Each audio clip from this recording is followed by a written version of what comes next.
Okay, welcome everybody to Jewish Life Cycles class, episode 16, buying a new home.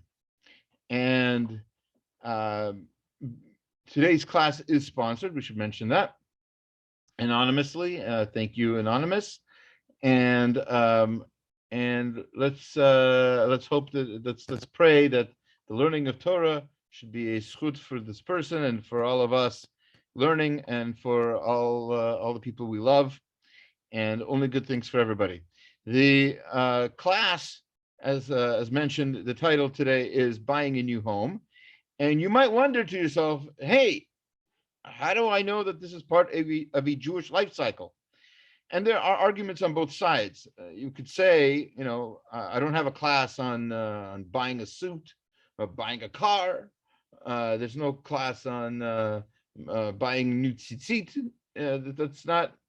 How is that a Jewish life cycle issue? And that's a legitimate question.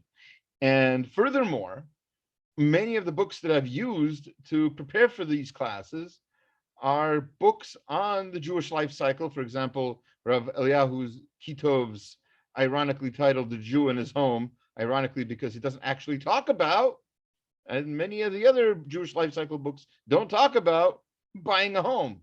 So why is it that I consider buying a home a part of the Jewish life cycle? So there are a couple of reasons, and I'd like to justify the class before we get into it. First of all, first and foremost, I should say, at least in my mind, is the fact that many people don't know that there are rules, there are laws, there are halachot, and there are customs for buying a new home. Many years ago, when we were moving into the home that we're currently living in, I purchased a book called I don't know if you can see this, Sefer Habayis, Jewish Law and Custom for the House and Home, by Rabbi Yosef Yitzchak Lerner. It's a Feldheim book. I don't know if you can see that. Yeah. So sorry. Oh, and what I found is that almost nothing there, almost none of the material, is like zero almost, besides some of the halachot of the Mezuzah, and as we would say, Zecher Lechurban. Besides that, I knew almost nothing in the book. There are chapters and chapters of material that I'd never heard of, never seen in practice, and even the things I thought I knew very superficially. So I was very, how do you say, politely, Naive? dumbfounded. Sorry. Oh, naive? Yeah, I realized how naive I was. Yeah, how ignorant I was, and it was eye opening to me. And I hope similarly this class will be eye opening to many of you. And aside from that, also the book of life, the game of life. If you ever played the board game, part of the game of life is to buy a new home. So it seems to be part of the life cycle. Right? You get a home. That's part of life. And not only that, but a lot of that's kind of a joke. But really, many of the decisions we make about the community we live in, the school we send our kids to, a lot of these things we've mentioned as part of the Jewish life cycle. Isn't a home central to a lot of these other decisions?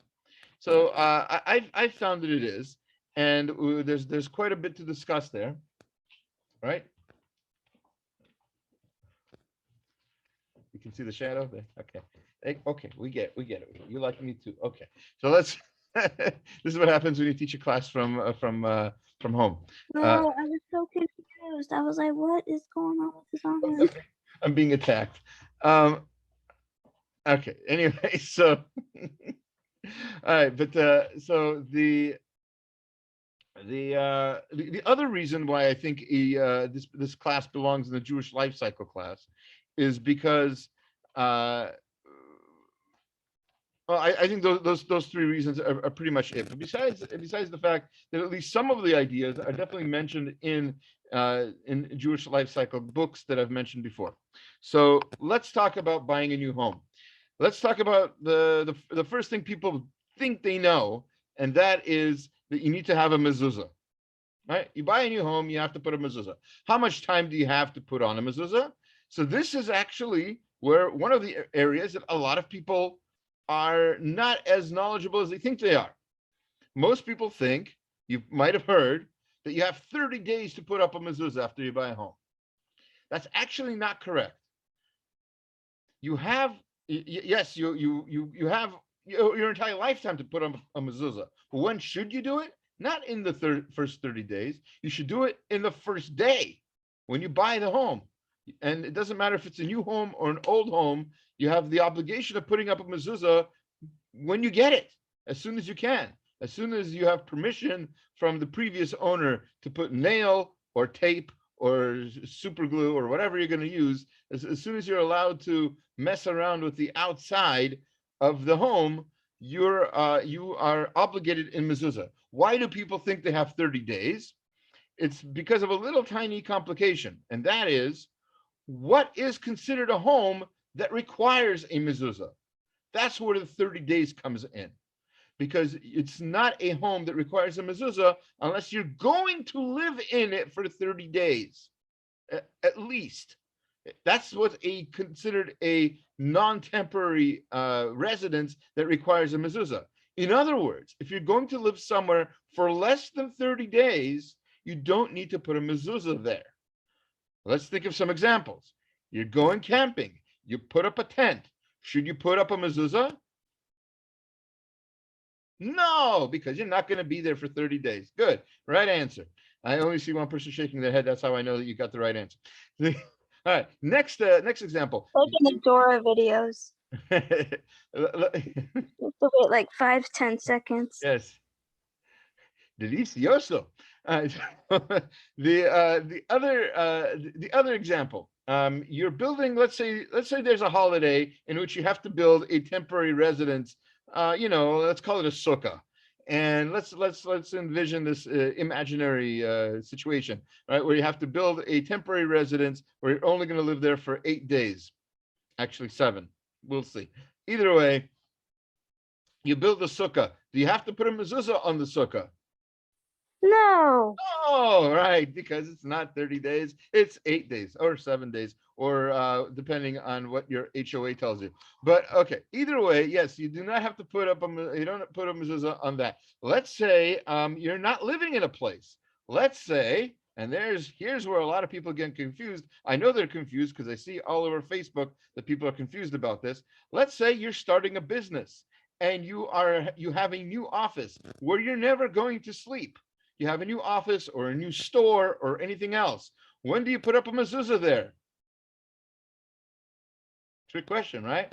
Not so tricky, because you're never going to sleep there, or at least that's the plan. You're never going to sleep there. You don't live there, so you never put a mezuzah there. You don't have to put a mezuzah on a store you own. And yes, I know if you go on whatever that street is, where the Diamond District in Manhattan or whatever, you walk through, almost all the businesses have mezuzot. And I know a lot of you might have seen on Facebook or whatever, rabbis going into malls and putting mezuzahs on jewelry stores or whatever other stores you find there, the 99-cent stores or whatever.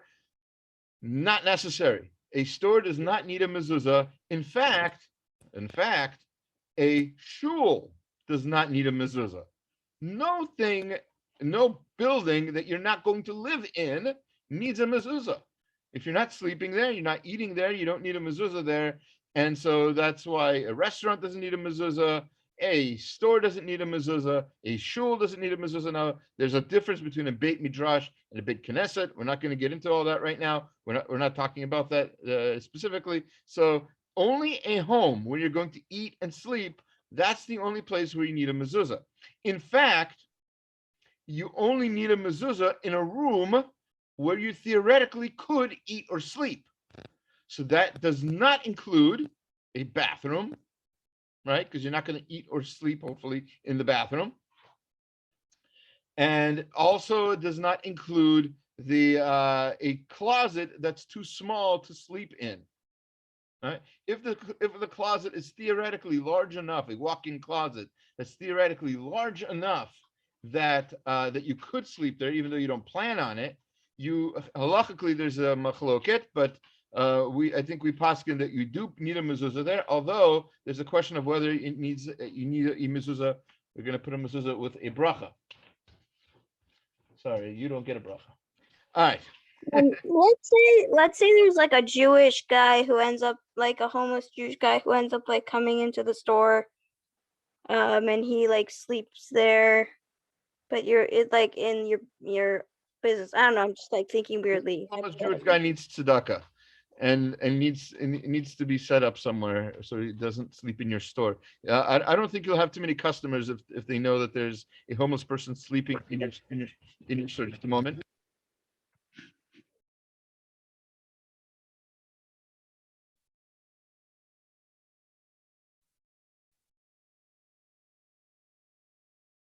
Sorry about that. This is you have to think about your home carefully. On point here. So okay. Now, so that's there are a lot of laws of mezuzah. Not all doors require mezuzot. A mezuzah is only required where you're going to have. We talked about this before. You need to have what do they call it? I keep forgetting the names of it. The lintel and the doorposts on both sides. Basically, a door frame is the only time you definitely, according to Torah law, are required to have a mezuzah. And again, in a room where theoretically you could be sleeping.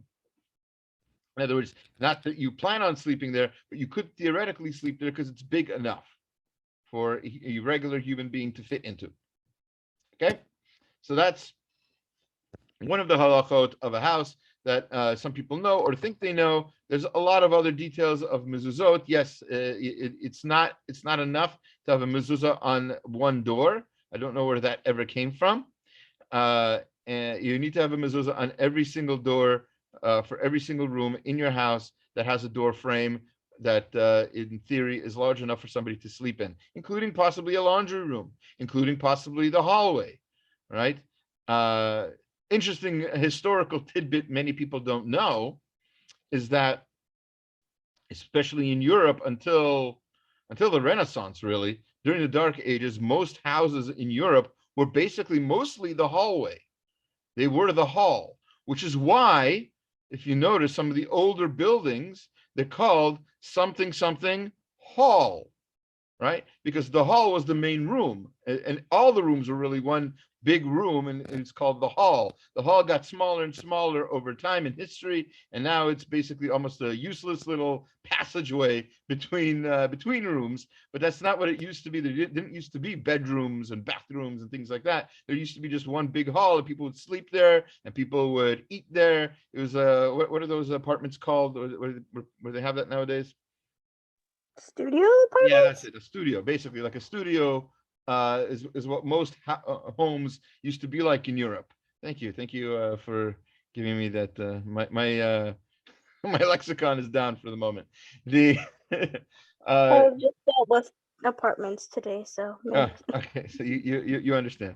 So yeah, so most homes in Europe were studio homes, or what they were called halls, and that's why so many halachot we have about that your bed has to be made for Shabbat.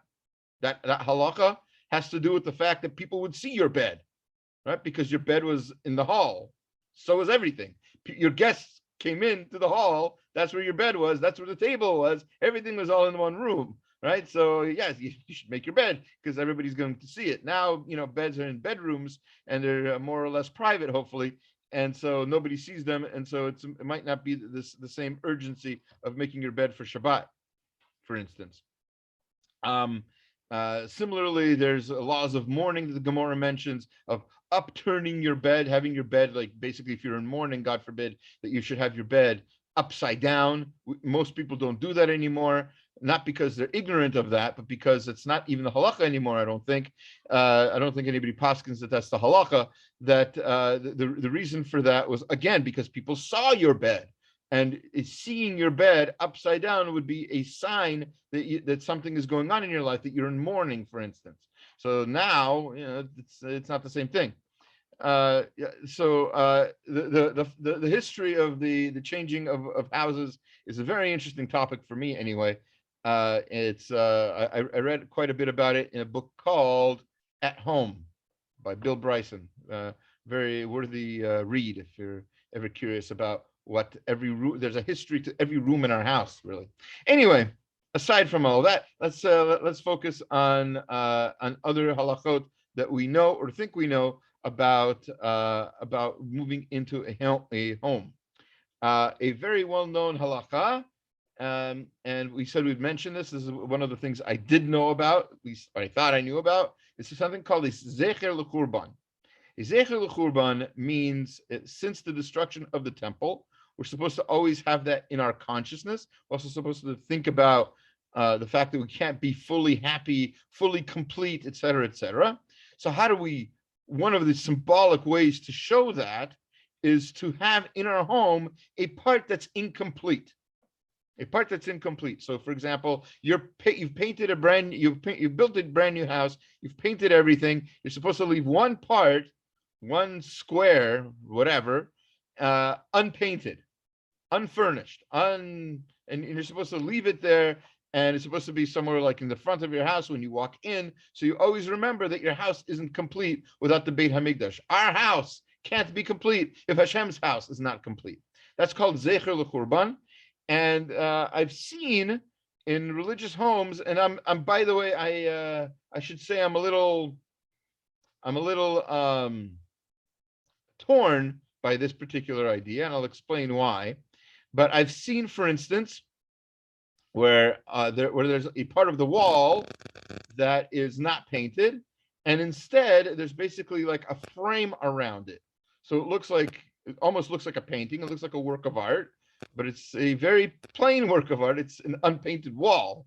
So it simultaneously brings your attention to this Zecher L'Churban, and at the same time, it sort of dresses it up. And at the same time, it shows you that the person is keeping this halacha of Zecher L'Churban. So I'm torn about whether that's a good thing or not. I'm not going to paskin, and I'll explain to you why I'm torn. So on the one hand, you see the person's keeping halacha, and that's obviously advertising the halacha, and as we should, Zeki Levi and Vehu, we should decorate our mitzvot. We should show how much we love to do mitzvot. That's a beautiful thing. So there's a frame around it that's very nice. On the other hand, the whole point of that particular halacha is to sort of do the opposite, not to beautify, but to, let's say, call it uglify the home a little bit, right? So to put a frame around it and to like bring people's attention to it, I don't know if that is within the spirit of that particular halacha. Now, again, I'm not going to paskin. I shouldn't. I've no. It's not my place to decide what if that's the right thing to do or not. I've seen it done. I think it's great that people are keeping the halacha, and they should keep it. I should mention, I forgot to mention earlier about the mezuzah, and I think this is probably the last thing that we need to really say about the mezuzah is that a lot of people mistakenly think that somebody else has to put up your mezuzah, right? Like a rabbi or a chashuv, rosh yeshiva, or somebody else should put up your mezuzah. That is, how do I say this politely? That is completely incorrect. I'll just say it the way it is. It's completely incorrect. Who should put up your mezuzah? You should put up your mezuzah. If you need help, you need a rabbi to guide you, to tell you where to put the mezuzah, how to put the mezuzah. Okay, you can definitely ask those kinds of questions, and a rabbi should be available to help you. But it's the whole idea of I'm not going to say who it is. I know somebody who lives kind of far away, near San Francisco, and they keep inviting me to come to their house to put up their mezuzah. Like they've been inviting me to their house for maybe 10 years now to put up their mezuzah. Now, again, a mezuzah has to be put up on the first day, the first opportunity to put up your mezuzah. You should put up your mezuzah. You don't need to wait for anybody to do it. It doesn't have to be somebody that important, as important as me, especially, right? You don't have to wait for anybody to put up your mezuzah. You have to do it yourself. It's better to do it yourself. There's all kinds of complications with somebody else doing it for you. Halachically speaking, there are certain mitzvot that have to do with the body. You have to do it. Uh, I can't think of an example right now, but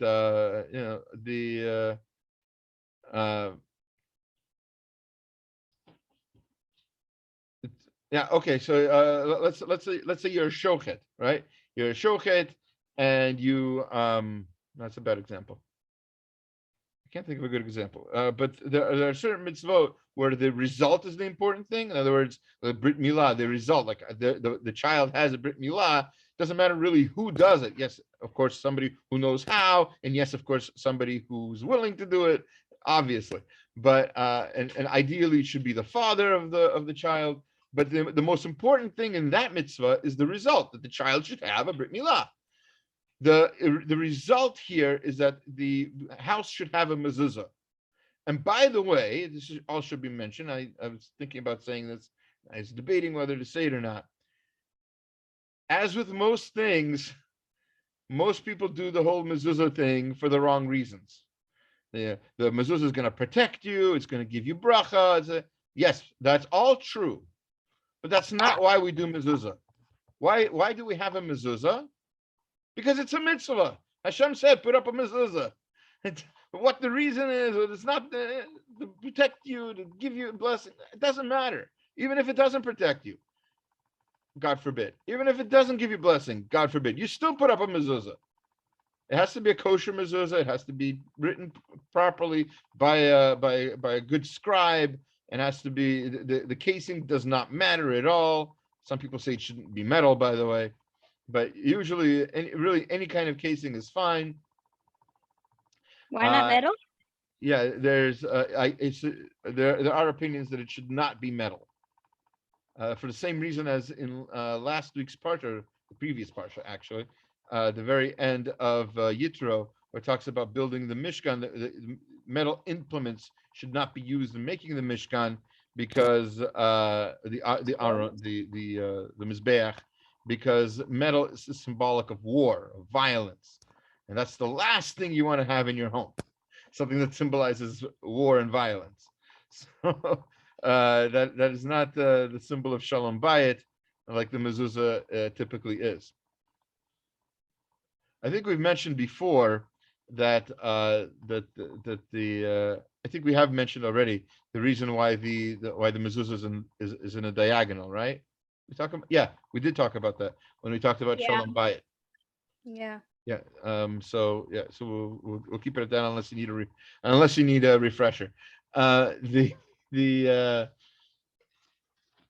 by the way, not everybody agrees that it should be in a diagonal. Sephardic opinion is that it should be up and down, that it should be vertical, and so that is definitely the custom for Sephardim.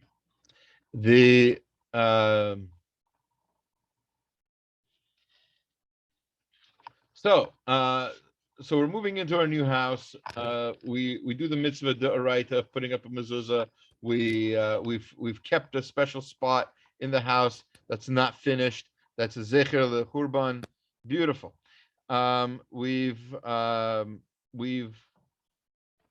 We have not yet discussed if we should make a blessing on buying a new house. So this is a little bit complicated because many people think that you bought a house, let's say it's new, let's say even if it's not new, it doesn't have to be brand new house. Speaking of brand new house, I just remembered, sorry, I'm a little discombobulated today. One of the other reasons why I think this class fits in the Jewish life cycles class, remember we were trying to defend that earlier, so I just want to throw this out there in case in case this is for posterity purposes. Another reason why it's a fitting topic for the Jewish life cycles series is because there are certain things mentioned, as we mentioned last week, that exempt a person from going to war, right? And one of them is getting married. We talked about that last week, or the week before. If somebody gets married, they are exempt from going to war for that first year. They have the Shana, that was last week, Shana Rishona. And also, if somebody bought a new house or built a new house, they're also exempt from going to war in the times of the Torah when we went to war for halachic reasons. Okay, so that's another reason. See that's another reason how that fits in with the Jewish life cycles. So speaking of buying or a new home or building a new home, so there is a Mishnah in Brachot that tells us that when you have good news, when you build a new home, for instance, you should make a shechianu. So shechianu is a very, very strange blessing.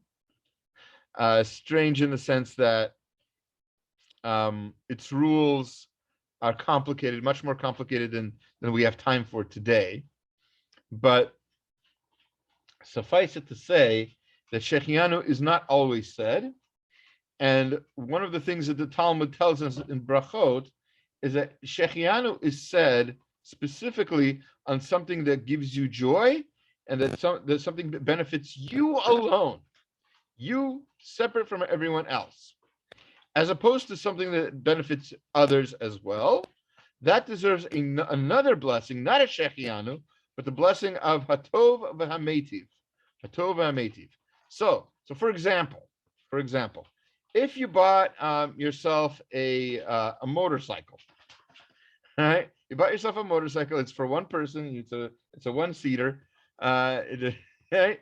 And you think it benefits you. I'm not going to get into the halachot of whether it's a safe idea and how important it is to guard your health and how motorcycles are one of the most dangerous things you could do. I'm not going to get into all that. Instead, let's talk about how there's only one person who benefits from you having a motorcycle, certainly not your neighbors. And so in that situation, if it's considered a benefit, you might say a shechianu on that. As opposed to buying a van for your family, that's for the benefit of not yourself alone, but for the benefit of your entire family, in which case that when you buy this van, it should not be a shechianu. You should say the bracha of Hatov v'Hametiv, completely separate blessing. So you never say both blessings. You never say shechianu and Hatov v'Hametiv on any one particular article. So for sure, you wouldn't say that on a home. Now, if you're buying a home for your family, and that's what we're assuming you're doing, as opposed to you're buying a home just for yourself, which also happens. I'm not totally sure. I'm a little confused about it, but I'm pretty sure I have a neighbor somewhere on my block who seems to be living completely alone in a giant house. Not sure why, not sure about all that, but whatever the case may be, that's that person's decision, not for me to judge. Either way, if you buy a house for yourself alone and not for the benefit of anybody else, that would be very unfortunate, because even if you are living alone, you could still be benefiting others with guests, right? Having your home open after COVID, of course, having your home open to guests and having and making your home a place of chesed, of tzedakah, place where people give classes, right? That's like the Mishnah in Pirkei Avot tells us. You should have your home open to Talmidei Chachamim. You should sit at their feet, etc., etc. So, assuming you don't have chairs, I guess. Either way, if you're buying a home just for yourself and don't plan on it being used for any kind of chesed or anything, then you would say a shechianu. But if you have a home you want to have with your family, or if you're buying a home, or whether it's new or old, you're buying a home that is for others, and you're going to use it for chesed and for classes, etc., etc., In that case, you should indeed say Hatov HaMeitiv. Many people don't make this blessing. At least they don't do it publicly. So, I'm assuming it's because many people don't know about it. If you're confused about whether you should say the blessing or not, there's always an easy way out of that, and that is to say the blessing without Hashem's name. In other words, instead of saying Baruch Atah Hashem Elokeinu Melech Halom Hatov HaMeitiv, you can say Baruch Hatov HaMeitiv.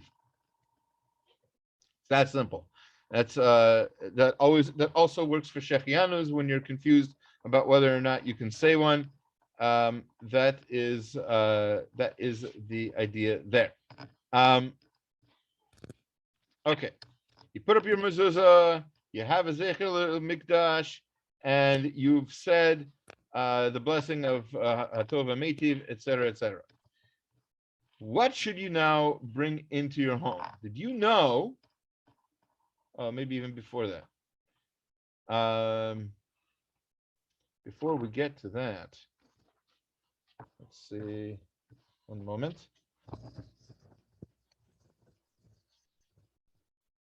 Yeah. Let's do this next. How do we celebrate the fact that we have a new home? And besides, bragging to your friends. I'm kidding. No, I don't do that. The ideal way is to have what's called a Chanukat Habayit, and that you have 30 days to make that, which is maybe why people get this confused with the putting up the mezuzah. They think that it's actually supposed to be at the same event. It's two separate things. But when you have your Chanukat Habayit within 30 days of building your home or buying this new home, it's perfectly in order for the mezuzot to already be up. You don't have to put up the mezuzot at this Chanukat Habayit. That's a common misconception. It's such a misconception that, by the way, I've done this wrong. Just I'll admit it outright. I've had a Chanukat Habayit, and when we put up the mezuzot there at the event, and that was the wrong thing to do. Unless the only time when it would be the right thing to do is when it's the earliest time that you could put up the mezuzot, right? You just bought the house. You haven't moved in yet. You're making this Hanukkah Habayit right there. A lot of people think, oh, I can't bring people into my house. It's not ready yet. I didn't put up my furniture. I don't have my poster of the Beatles up yet. Right? So how am I going to have people in my home? They're not going to see my guitar yet. No, you don't have to worry about that. My impressive library isn't up yet. No, you don't have to worry about any of that. That's not what a Hanukkah Habayit is for. It's not to show off your house. It's to thank Hashem publicly for the fact that you were able to buy a house, that you have this beautiful place to live in. Now, obviously, this is one of the examples of somebody not having somebody else do something for them, right? You don't say, hey, Rabbi, have a Hanukkah Habayit for me. Right? You want to do this yourself. You want to make sure that you are grateful. Something like gratitude, it's something that nobody else can do for you. Nobody can express your gratitude for you. Which is why, by the way, when in Shemona Esrei, when it's time for Modim, and the Chazan says Modim, it's not enough for the Chazan to say Modim for you, even though he said all of the other blessings for you. When it comes to Modim, you have to say Modim also, right? The Thanksgiving blessing. So that's an important idea. Obviously, a house that's too small, a little shack, a little sukkah, a little portable sukkah, is not a house that you can do a Hanukkah Habayit on. It has to be at least 4 amot, which is at least 8 by 8 feet. Most houses. We're assuming you didn't just buy a shack, which might be the only thing people can afford in California nowadays. But under normal conditions, it has to be a house, a one that humans can live in with proper decorum. At the Chanukah Bayit, there's usually a meal, a suda, as there is almost any time you want to give thanks publicly to Hashem. You want to have as many people as possible participate and make brachot. They're in the house saying brachot, builds the kedusha of the home, dedicates the home as a place where holiness is going to occur, where not just education of children, education of adults, the feeding of people with kosher food, all the things that we learned from from the first Jew, from Abraham, about having your tent open and feeding people and teaching people about brachot and gratitude to Hashem.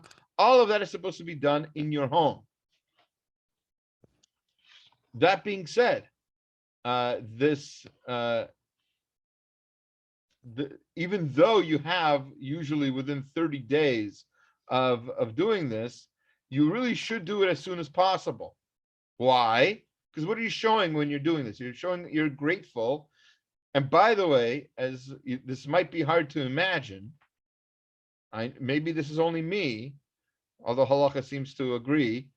This might not happen to you, but usually gratitude has a way of fading away, let's call it, right? So you bought a brand new car, it's fancy, it's got all the gadgets, it does this, it does that, it tells you when to turn left, when to turn right, it drives for you sometimes, no accident will ever happen, right? So when should you say thank you to Hashem for the car? Immediately. And if you didn't, 5, 6, 7, 10, 15 years later, the car is on its last leg, you're probably, if you haven't said the Shechianu by then, if you haven't said the Tova Meitiv by then, it's probably too late because you're not as grateful for it anymore, are you? Right? It's now it's not this awesome car. Now it's nowhere near the latest thing in gadgetry, right? Go gadget, has nothing on this car anymore.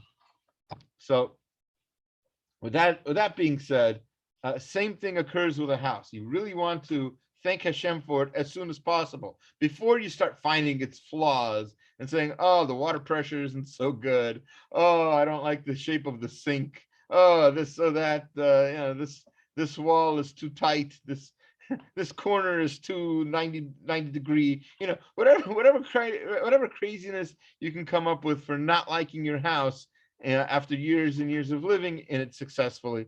The gratitude, like I said, wears away, and that's a very sad fact of humanity, fact of life. But indeed, it seems to hold true for most people. Now, there are different customs about what to say at the Chanukah Bayit. There's basically a whole ceremony that's mentioned, different psukim to say, a special moda'ani to say. A lot of the things that you might have seen written, a lot of the blessings you might have seen written on little posters and little tchotchkes that they sell in Israel to put on your front door or whatever. These blessings, the hiratzons and all these, a lot of them are said at this Chanukah Bayit.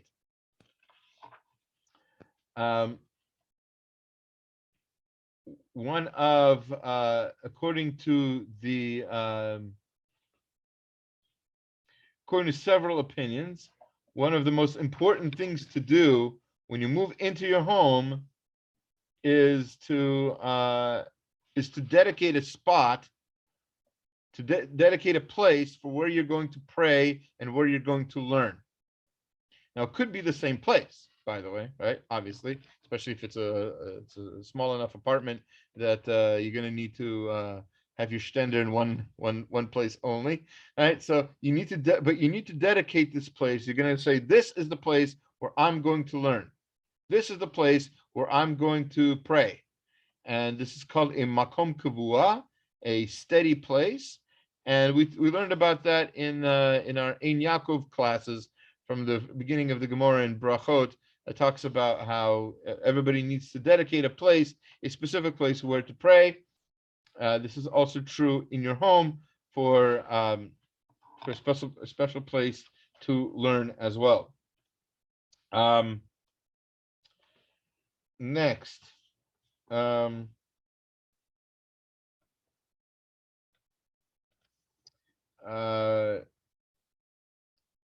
so let me see if I can find this quickly enough.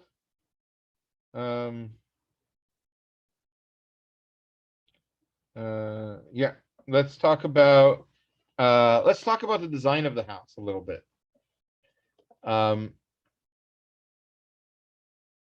Obviously, this is not halacha so much, although there are opinions that it's important to have a garden in your home, somehow, some sort of natural life, plants, etc., as much as possible, obviously, within limitation.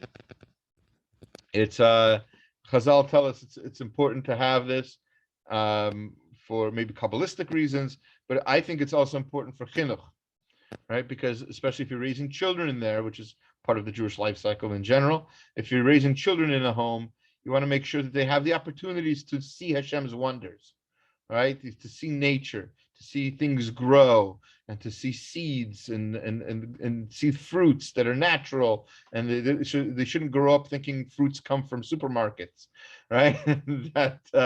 that earth is dirty, right?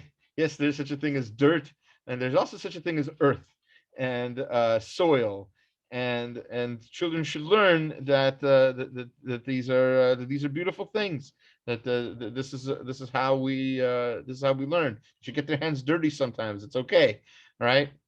I always, if somebody asks me advice about what home to choose, I often say the number one thing I look for when I'm shopping for a home. Number one, this of course true in San Diego. I don't know if this is true in other places. Okay, Charlie, you got on camera. Are you happy now? Okay. You can kiss me later, maybe. All right. Either way. Okay, I get it. All right. Sorry. The number one thing I look for when I come into a home to see if it's right for me is I want to see if there's room for a sukkah. Is there room in the backyard for a sukkah, in the balcony? Is there room for a sukkah? Because not just room enough for me, but room enough for me to have guests, in theory, right? Even when we lived in a small apartment, I always made sure we'd have room for or some place where we can build a sukkah. Thank you. All right. That's an important thing. You know, I don't know if you know this, but in San Diego,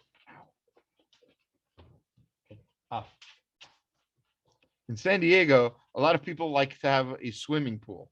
Now, there's nothing wrong with wanting to have a swimming pool. I think as long as it's obviously guarded and safe, and there's room still in your backyard for nature, for trees, etc. I think that's important. But did you know that in San Diego history, the original people who not the original people, but the people who the city planners in the 40s, 50s, 60s, when San Diego was built, they designed San Diego swimming pools in a certain way. They designed every block to have one swimming pool. Did you know that? There's a reason for that. It'll be like mind-blowing now as the reason. But the reason originally was that every block should have one pool, and that pool would be shared amongst the people on the block, and that way everybody would be more neighborly and more friendly with each other. The block would be united by the pool. The block would be united by everybody in having something in their home that somebody else doesn't have, and everybody would share. Somebody would have swings in their home. Somebody would have, a slide or whatever, and somebody would have a swimming pool, and then each block would be able to then have use of that particular thing, and then everybody would be more friendly with each other, would be neighborly. Who would think of such a thing nowadays, right? Everybody wants to have their own pool, so they would never have to see their neighbors again. Right? So that's not that was the ideal in San Diego. Of course, obviously, we're talking San Diego. Other places, a pool would be a very bad idea unless you want somewhere to skate on this time of the year. So the idea of having a pool is important for health reasons also. But aside from that, it's also it's important to remember there should be somewhere where it's sniut, where obviously men and women have separate times, and not obviously not in full view of everybody, etc. Um, Other halachot of design Sorry, have to. Sorry. the pool thing, was it like a public pool, kind of like a complex idea, or someone had it in their backyard and just Somebody had it in their backyard. It was in somebody's backyard, and everybody was expected to be able to go there. Well, complexes have now, or Sorry? apartments, complex or like apartment Yeah, buildings. They usually have kind of like that. Yeah, yeah. Complexes have that. Yeah, as long as it doesn't give you a complex. Yes. Question, Ruby. I have a question. If you buy a house that was Jewish owned and there's a mezuzah there, are you permitted to take it down and replace with what you know is a kosher mezuzah? Yes, you should. Okay. You should ideally, if you know somebody's. If we haven't talked about moving out yet, but yes, when it's time to move out, if you know the person moving in is going to be Jewish, you're supposed to leave your mezuzot up for them. That can be very costly sometimes. Now, if you have like a small apartment, 3-4 rooms, 3-4 mezuzot, okay, not a big deal. But if you have like a house with like 4 bedrooms and the hallway has a doorway and there's walk-in closets and there's the backyard and there's a garage, whatever, there's a lot of mezuzot all over the place. It can cost quite a bit to quite an investment. So if you don't know somebody moving into your house is Jewish, you don't have to keep them up. If you do know that they're Jewish, you do have to keep them up. And the person moving in, like you said, should, I would say must, check those mezuzot. Right? You don't know how long it's been since they've been checked. You don't even know if they're kosher. Yes, a lot of mezuzot are unfortunately not kosher. Some of it, I've seen mezuzot that were printed on paper. I've seen mezuzot not just printed on paper, but didn't even have the text of Shema in it. Had like the some receipt or the Declaration of Independence. That's not a mezuzah. Just because it's a scroll inside of a case does not make it a mezuzah. It has to have the Shema in it. It has to be written on cloth by a sofer, as we've said before. So yeah, I promised myself I wouldn't rant about this, but it's a very big issue. Yes, Shane, question. Sorry, like let's say I know that for our wedding we got a bunch of people gave us like mezuzahs and mezuzah cases for us to use, but like if we let's say move, like do we have to leave them because like they specifically got if you know for a fact that the person who's moving in is Jewish, so yes, you have to leave those. Now you can if the cases have sentimental value to you, you can definitely take those cases off and replace them with cheaper or cases of some sort. But you need to have the mezuzah. You need to leave the mezuzah there. Okay. But if like you're owned by like a landlord that's Jewish that owns like the apartment, technically, are they responsible or are we? No. Okay. The landlord is not responsible. Once you're a renter, you're considered the quote unquote owner while you live there. Okay. One more question. Yeah. If you buy a house with the intention of renting it out, are you required to put mezuzahs up? No. Okay. That would be like basically you're buying it for business purposes. You're not buying it to live in, and so it's basically like your business, and you don't need to have a mezuzah on your business. You're not living there, right? It becomes the obligation of the people who are living there, and it's an interesting point. If you have a roommate who is who's not Jewish. By the way, I wouldn't usually recommend such a thing. But if a Jewish and not Jewish person decide to be partners together in a home, you have a mezuzah. You're obligated in the mezuzah. You are obligated in mezuzah. It doesn't matter who else is living in the house. But if you're not living in the house, you don't need to have a mezuzah there. Good question. Thank you. Sure. Here's when you move in. Um, let's see if I can find the right page here. This is one of the things that really shocked me when I read this book the first time. There are a number of customs of entering the new home that I did not know. There's all kinds of customs about different tehillim to say, etc., etc., and then obviously designating a spot in the home for Torah and tefillah, but also designating a place in the house for the sukkah, or out in the backyard, obviously, or in the front yard, or in a balcony, whatever it is. There is a custom, ancient custom. Obviously, don't do this if it's not allowed in your community.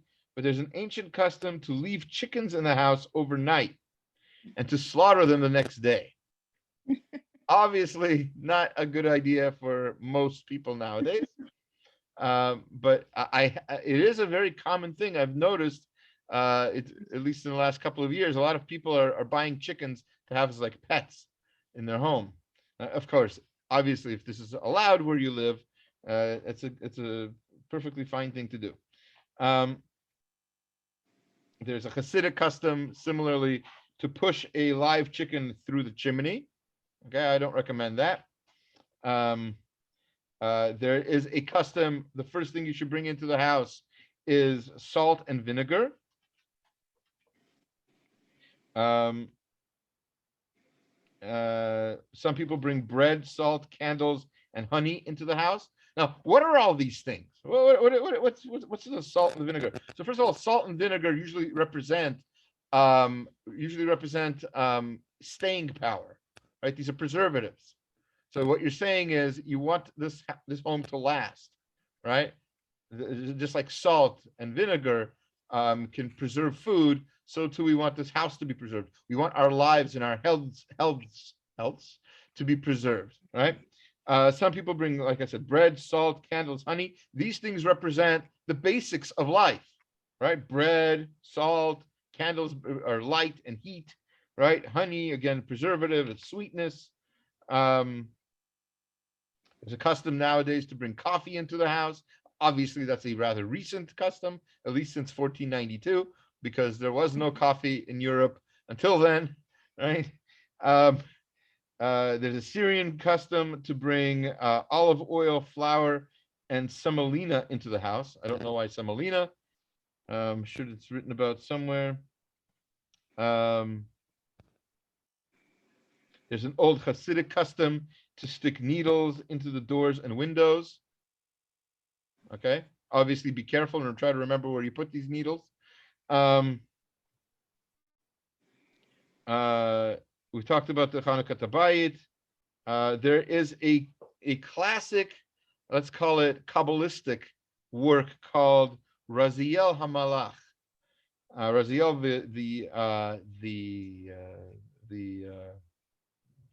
angel, and it's a very Kabbalistic work. It is said that it was written by Adam Harishon. There's a belief that the first man wrote this book, and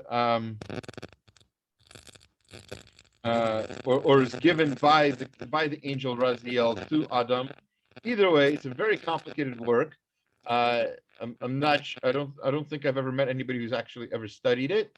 But there's a custom to have this book in your home for protection purposes. Okay, happens to be this. I'm not trying to sell the book, I promise you. But this book, Sefer Habayit, that I'm getting this information from, actually has Raziel Hamalach in the back of the book, right? So that way, if you have this book, you have Raziel Hamalach also. So that's a little cute little trick that you could do. People say you should have copies of the Rambam in your book, in your home. The Rambam himself, when he wrote his book, he had said that it is aside from the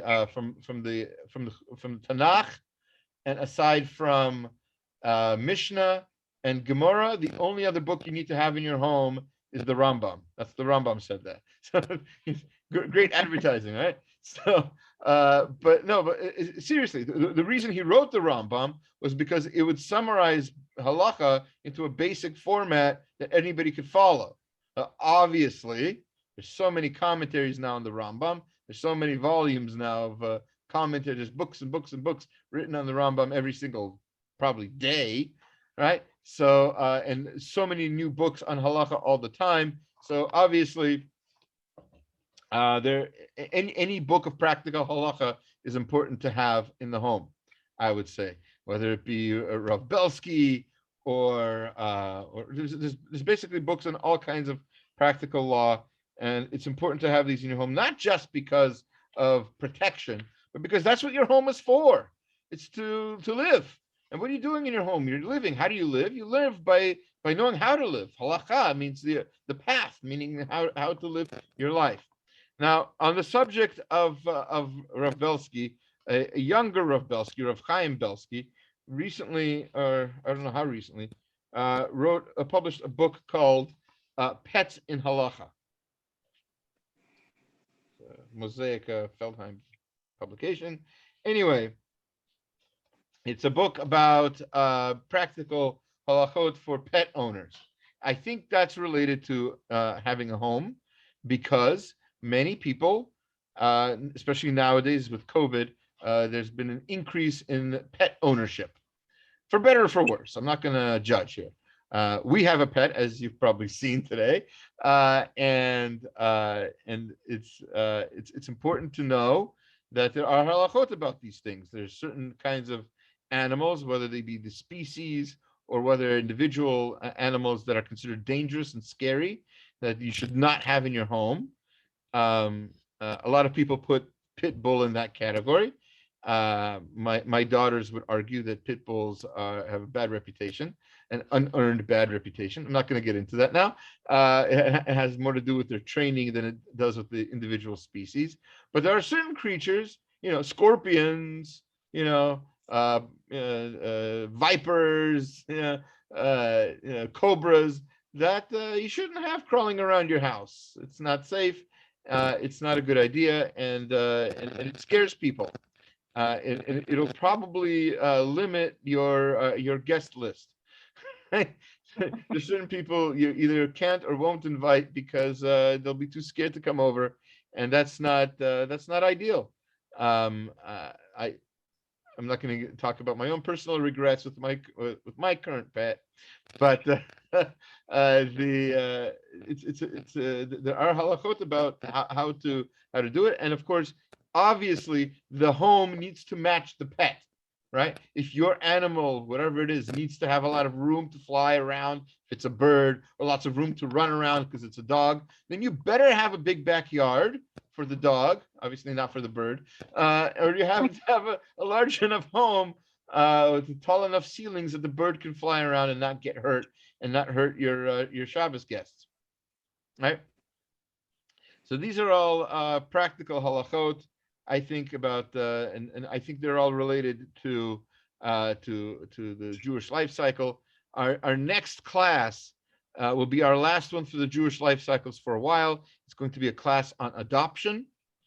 And so we'll talk about the ins and outs, the practical and the sort of ritualistic aspect of adoption. And after that, we'll have a class, a biography of Yaakov Kamenetsky. And then after that, we'll get right into the holiday season, God willing, with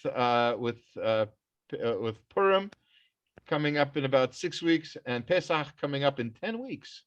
And yeah, not to scare anybody, but it's coming up. And so we need to have some classes on that. I'm going to stop the recording and stop the live feed to Facebook. If you have any questions, that would be a great time to ask. All right.